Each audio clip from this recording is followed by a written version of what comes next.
Google has announced that in 2024, they're going to eliminate third-party cookies as well. And so again, this shift is going to occur for everyone. And so, the ability to aggregate and use first-party data is going to be critical. The ability to differently target and differently measure campaign effectiveness is going to be critical as well.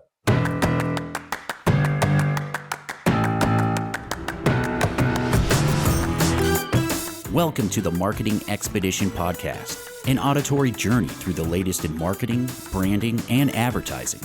Now, here's your Marketing Expedition guide, Ray Allen.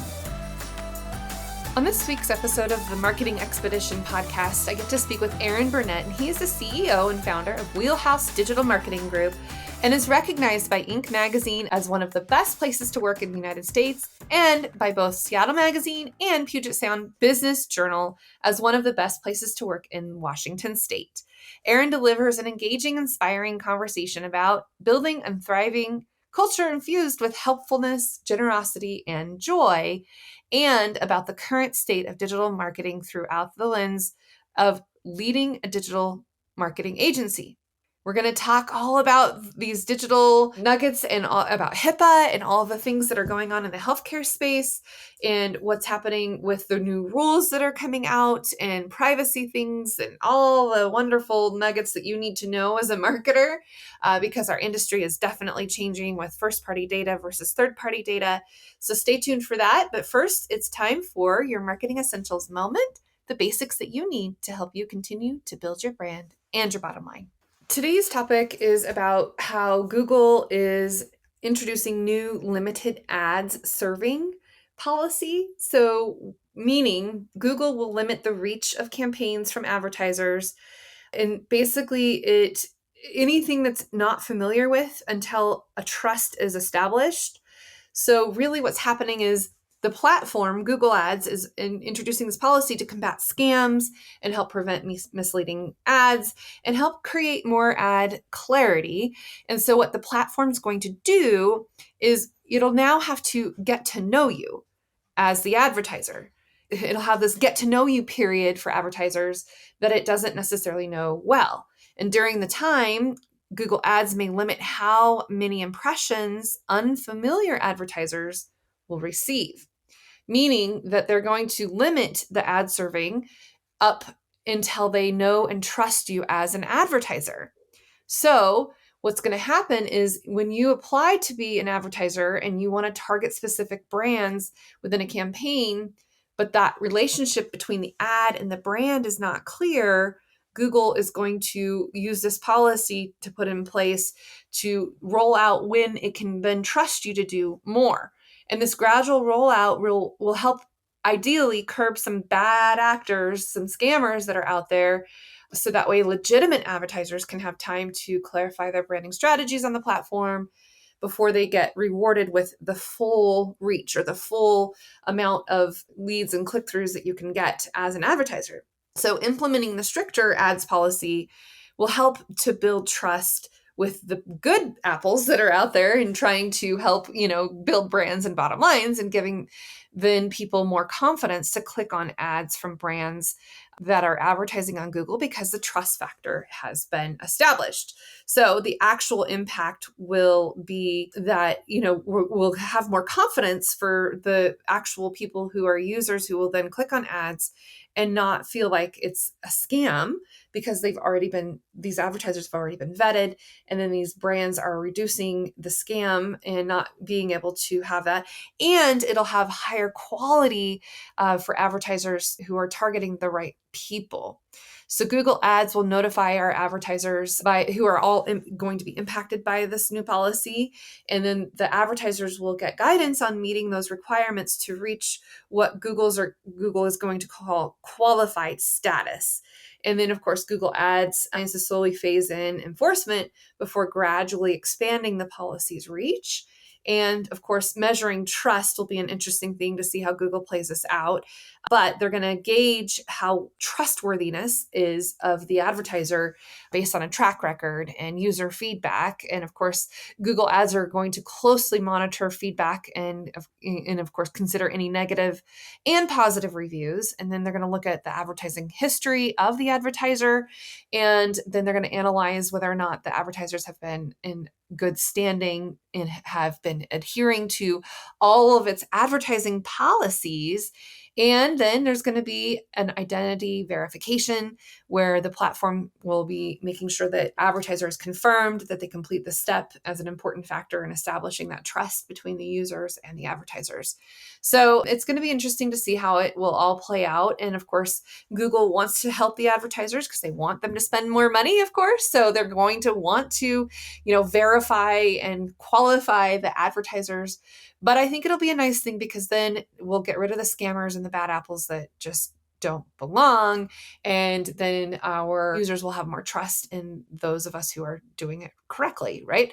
So I think that's going to be a new welcomed change. It's going to be maybe a little bit of a headache to get established, but if you've been advertising and you have a track record, it probably won't take as long as if you are brand new at advertising on Google Ads. So keep that in mind as you prepare. And if you're brand new to advertising on Google, just know that you are going to have to go through a verification and qualify for your trustworthiness of what you can do and how you can advertise on Google. So with that said, let's get into this very timely interview and we'll go from here.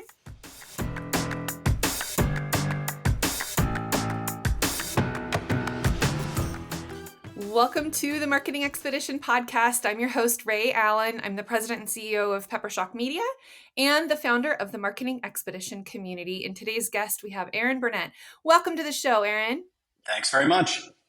And tell us a little more about you. I know we'll all have read the bio, but I'd just love to kind of dig in and tell our audience a little more about where you came from, how you got to where you are, why you're in Seattle now. Just give us a little brief history here about Aaron.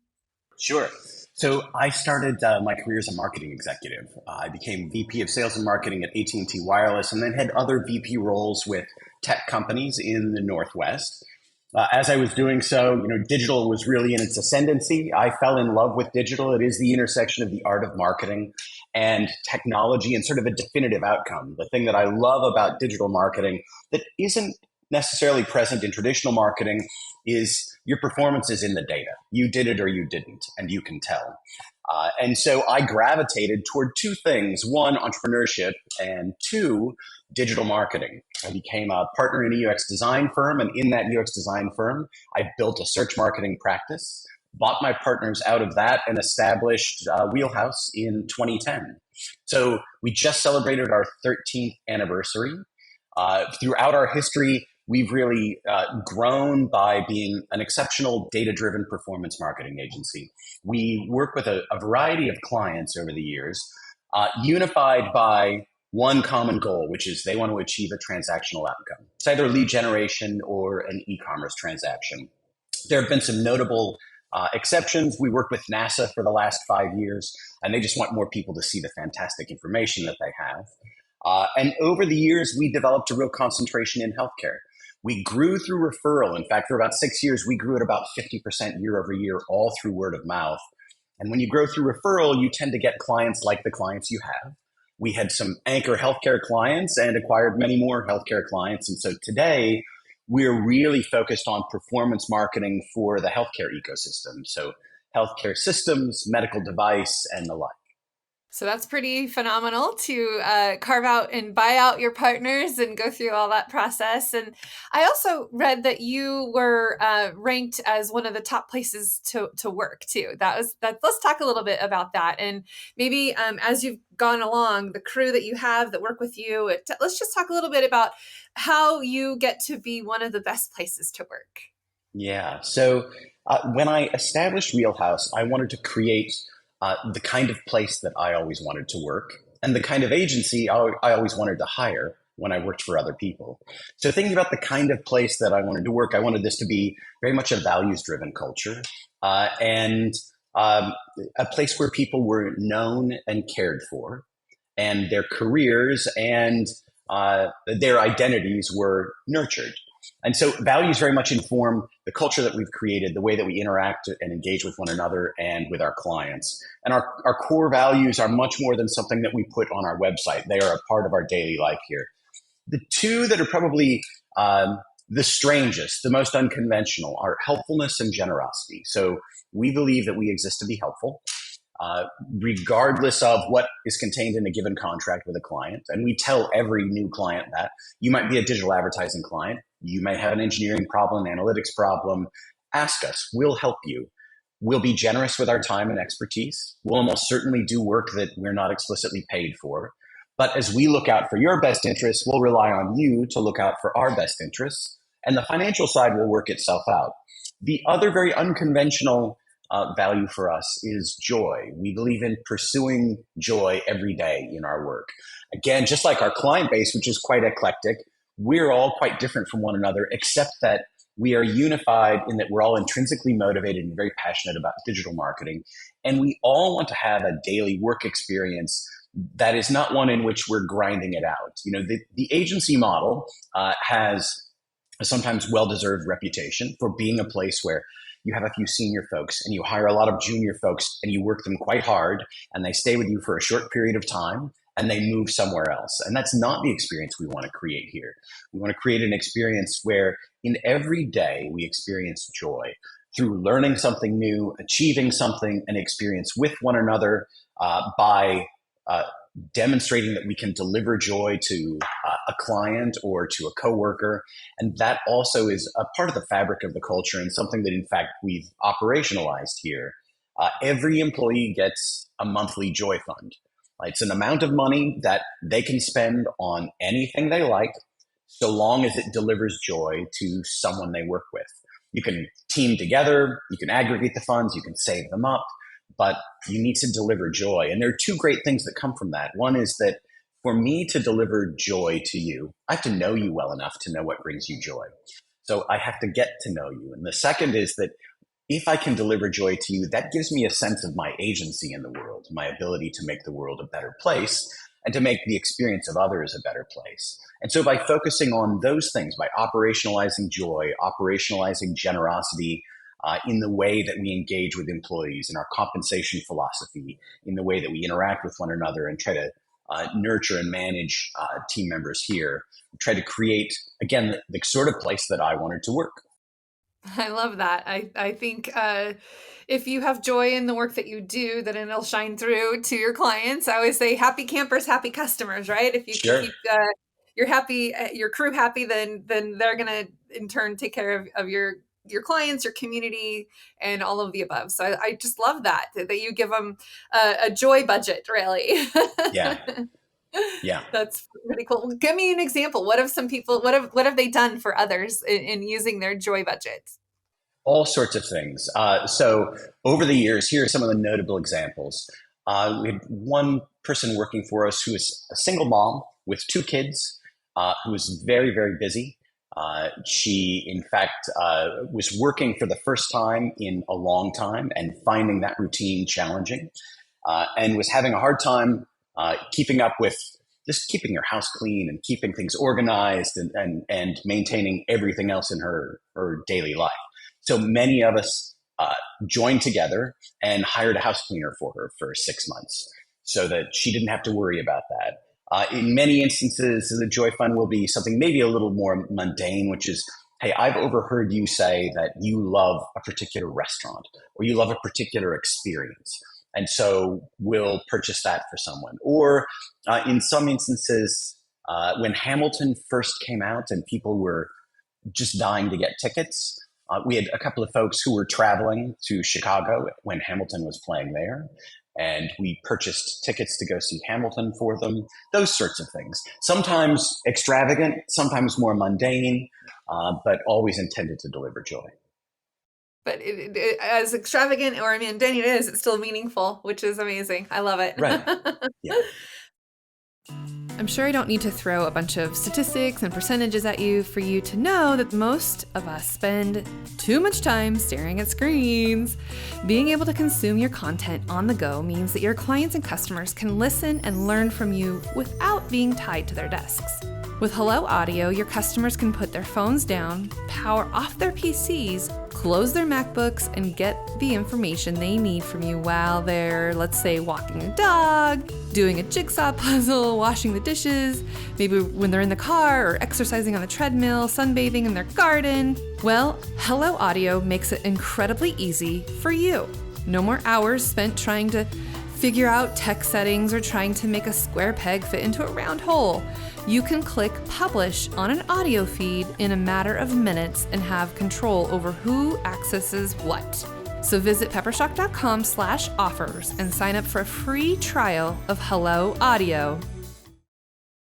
So Erin, let's dig in a little bit more. You talked about really the healthcare space and the digital advertising and marketing that's changing in all of the, all different spaces it's changing, but let's kind of dive into that and some of the things that you've been doing with your clients that have been really effective, maybe some trends that you're seeing, maybe some things that our listeners could glean from you as examples of something that could potentially work for them if it's modified or, changed to their industry specifically. But what are you doing that seems to be working really well, and why? Yeah. Well, so first let's talk about how the landscape has changed over the last 9 months in particular. I'm sure virtually all of your listeners will have heard of HIPAA regulations. HIPAA historically was understood to pertain to a patient's medical record and the right of a patient to maintain confidentiality of that and control of that medical history. HIPAA was expanded dramatically in a way that directly affects digital marketing at the end of last year. So in December of 2022, the Department of Health and Human Services issued new guidelines on the use of digital tracking technologies for what are called covered entities. So that's a health system, anybody who has your medical records, and business associates, which means the partners of those covered entities who've signed a particular agreement saying they also will maintain confidentiality. In effect, that expanded guidance rendered virtually all digital tracking technologies no longer compliant with HIPAA unless you have a business associate agreement in place with the platforms you use. Well, so let's talk for just a couple of minutes about the changing nature of that regulation. Again, HIPAA was focused on patients historically. The change was sort of threefold in December. One, HHS said, this is not just patients. This is anybody who visits a website. When someone visits a website, patient or not, whether they've been identified or not, they're covered by HIPAA regulations. And there are two critical things that cannot be collected and cannot be used. One is IP address, and the second is URL information that pertains to either a health condition or a physician or appointment setting or some treatment. So anything that may indicate your interest in a health condition combined with your location can't be tracked. The problem with that is that most major platforms collect that information by default. So digital marketing, like any good digital marketer, I've heard you on your podcast talk about the criticality of tracking and measurement. It's how we all get the information that we need to target campaigns, target audiences, optimize campaigns, and then understand on the back end what performance we drove, what outcomes we achieved through testing, all of that sort of thing. To do that, we rely on Google Analytics. We advertise through the Meta platform on Facebook and Instagram. We use programmatic display through any number of different DSPs. We use PPC advertising. All of those platforms collect IP address and URL information. Some of them more greedily than others. Meta will slurp up everything that a user does on your site, including what a user enters into a form. Google Analytics by default collects IP address and URL information. And so the effect of this new guidance is Google Analytics in its default implementation is not legal. Meta's tracking pixels, so all of these, what are called third-party tracking pixels that are in the control of these third parties, now can't be used in their default state because they will absolutely collect information that is considered protected health information. So the implication then is third-party data, the data that these platforms collect, can no longer be used unless you create a custom implementation that does one of three things. It controls the point of collection and controls what is collected. It cleanses or sanitizes the information in midstream, and then also has to control what's shared with these platforms down to a single data attribute level. So you're absolutely certain that you're not sharing PHI, because the cost of violating these regulations is extreme. It's at least millions, and usually tens or hundreds of millions. And so what's happened for us across the ecosystem of healthcare organizations has been all along the continuum from some healthcare organizations have removed everything. So no analytics, no third-party tracking pixels, nothing. Oh boy, then that's going to be really hard to know if anything's working or not. That's exactly right. Yeah. And so one of the things I'll share is how we actually were able to maintain digital marketing and successful digital advertising flying blind. For others, we've created custom implementations, custom tracking implementations that give us those 3 points of control so that we can continue to advertise and market effectively.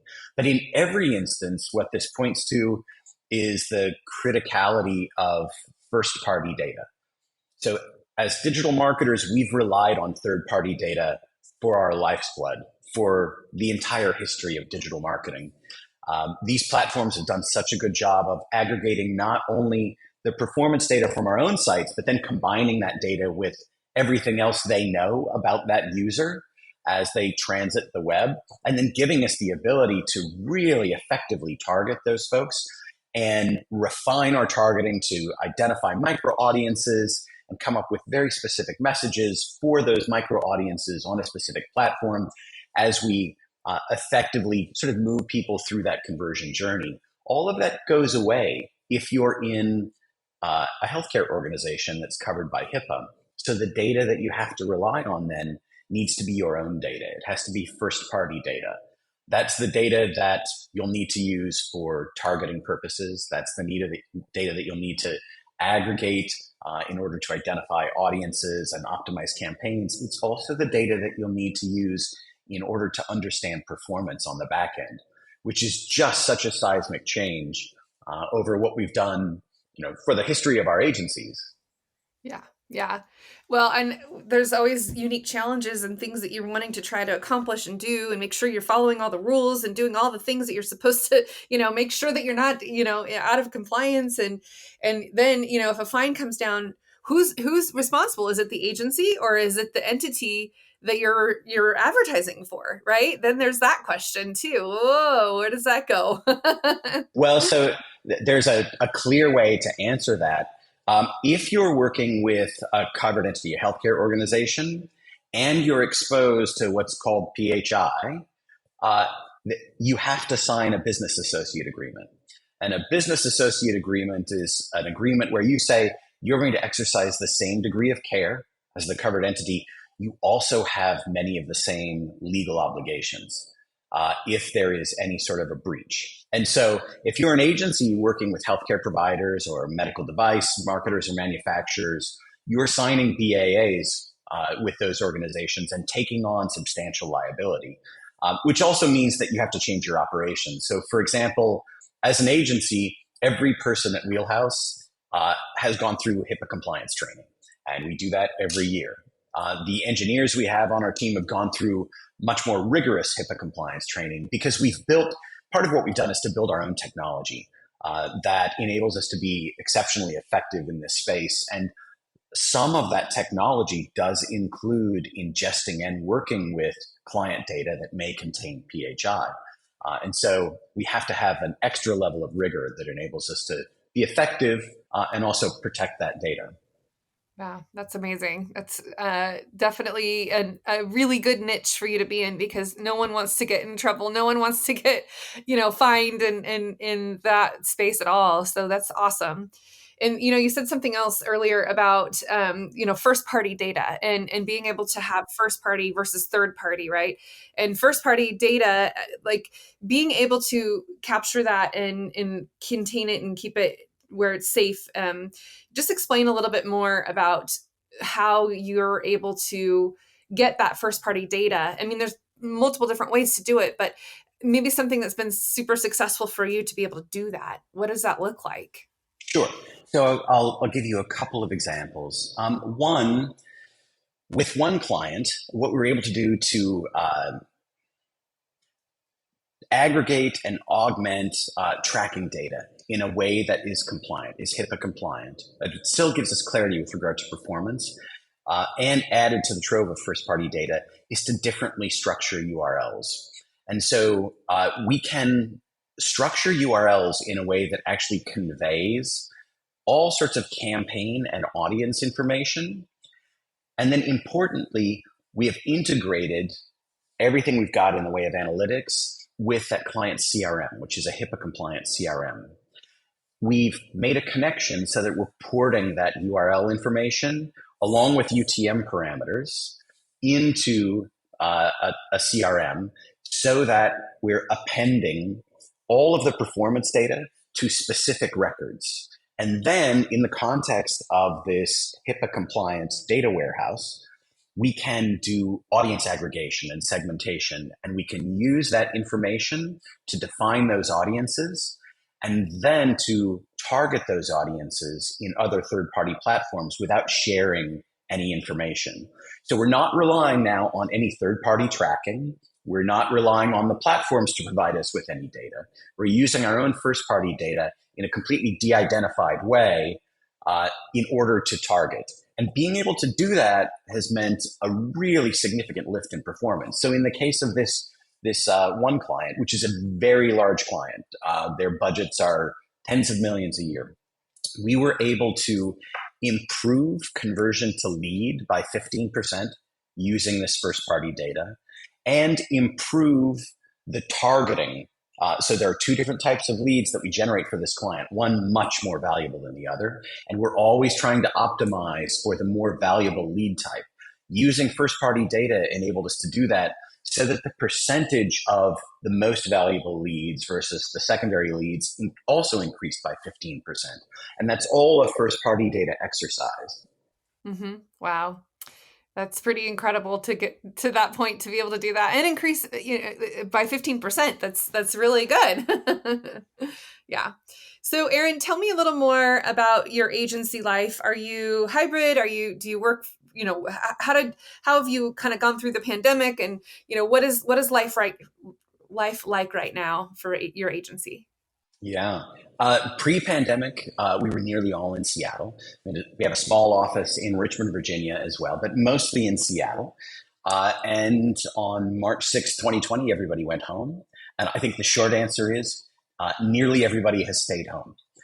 So in the course of the pandemic, some folks were able to purchase houses that are far outside the city. Other people moved to other states. We hired people all around the country. And so today we're really a remote first company. There are 2 or 3 of us who are in the office every day here in Seattle, but the rest of the company is remote. And it's our intention that it remains so. At this point, we have team members in, I think, 15 states. Wow. Yeah. Payroll is fun, I'm sure. It is complex. We had the same thing where we had people move out of our state, and we quickly had to figure out, oh well, we need to pay payroll taxes in a different state now. It's a whole new ball game. Yes, it is. Yeah, but that's why you hire people to do that. That's right. Yeah, we have someone who's fantastic at that. Exactly. Yeah. So Aaron, tell me about kind of where you see yourself in the next couple of years. Where do you want to go and grow, and what do you want to continue to do, and where your agency is going to become? Yeah. So we're very much focused on performance marketing in a privacy first world. Our hypothesis, and it's really not much of a gamble, is that what's happening in healthcare with regard to privacy regulations and the shift to first party data is going to happen quite quickly in other industries as well. There already are a host of regulated industries that are headed in this direction. And so by focusing on the healthcare ecosystem, we're focusing on a market where we have tremendous track record and a strong client base, and we'll expand there. But then we also see applying many of the same methodologies to other industries, as they also necessarily need to make the shift to a privacy-first digital marketing ecosystem. Right. Yeah. So every website you ever visit, you're going to have to accept cookies, right? Or accept whatever message that pops up every time you have to go to a website and you want to, use the site for whatever reason. That's true, but the other thing that's happening, and I know you're aware of this, is that we're also very quickly shifting to a cookieless world as well. Already, half of all websites block cookies, and so, or rather, half of all users are in a context that blocks cookies, and so I think that obviously is only going to continue. Google has announced that in 2024 they're going to eliminate third-party cookies as well. And so again, this shift is going to occur for everyone. And so, the ability to aggregate and use first-party data is going to be critical. The ability to differently target and differently measure campaign effectiveness is going to be critical as well. Yeah, we're definitely seeing the trying to navigate how to come up with different new ways of doing things than what was done before, so that you can still know that what you're doing is effective and that you're not, like you said, going in blindly and just hoping that it works, right? I mean, that's not what we want to do. That's how traditional media used to be, right? You put up a billboard, maybe you have a call to action, maybe somebody would call a phone number or go to a vanity URL, maybe they would hear you on the radio or TV, but everything shifted when we went to the digital space and we could track everything. And now we're just kind of like swinging back the other way, having to have that one-way communication as opposed to what we got so used to and loving as a marketer. And so, coming up with new ways, new things that are not going to violate anybody's privacy, but yet still be effective for our clients who we're trying to advertise for.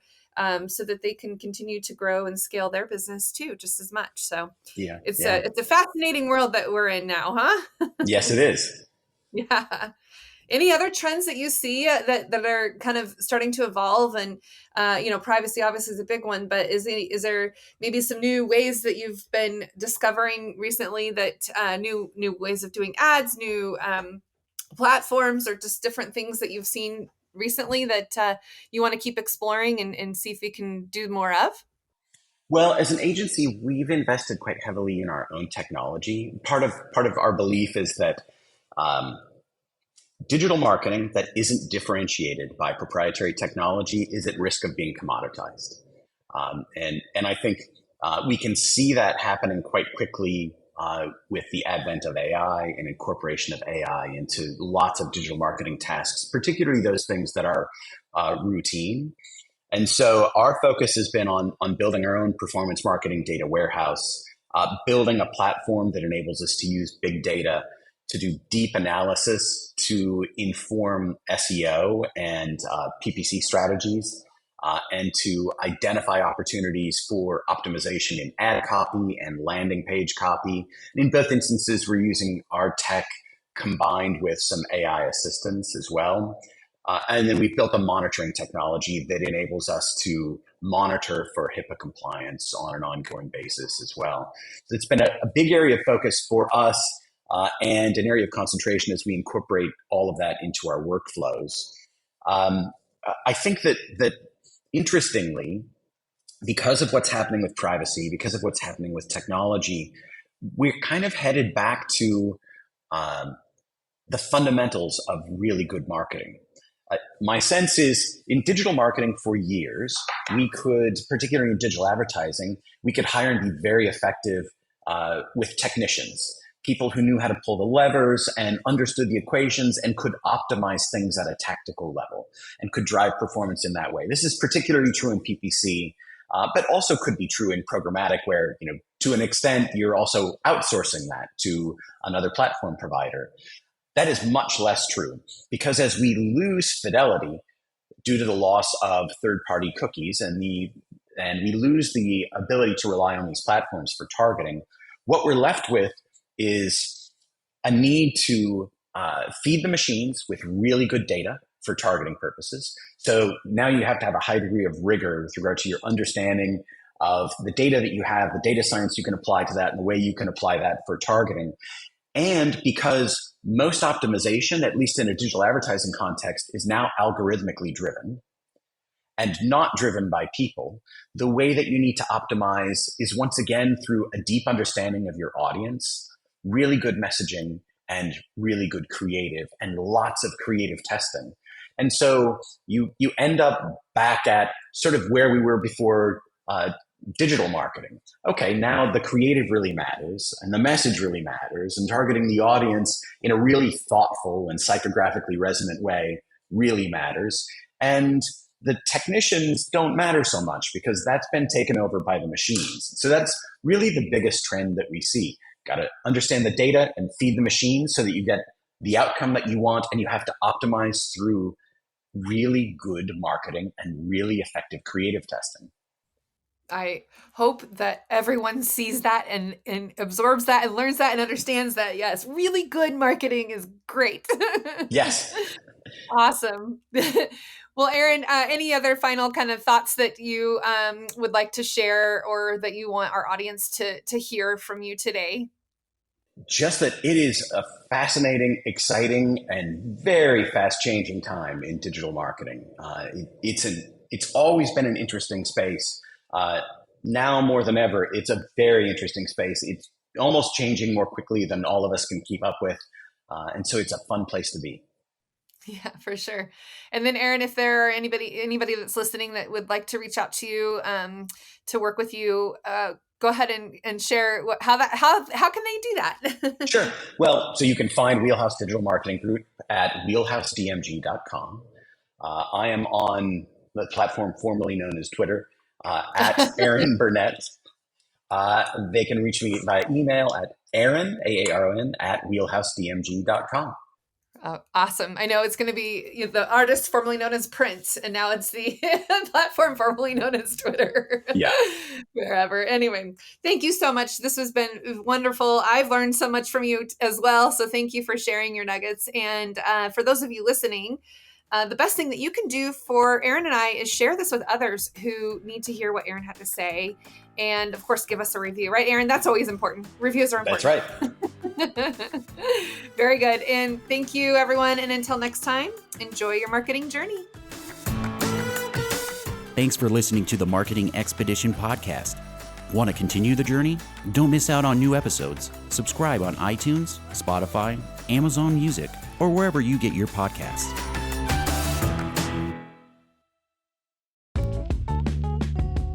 Wouldn't it be great if there was one place you can go to get all the latest information and tips about marketing and advertising?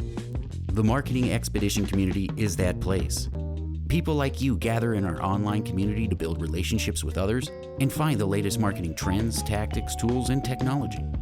We help you build your brand and your bottom line. Start your adventure today.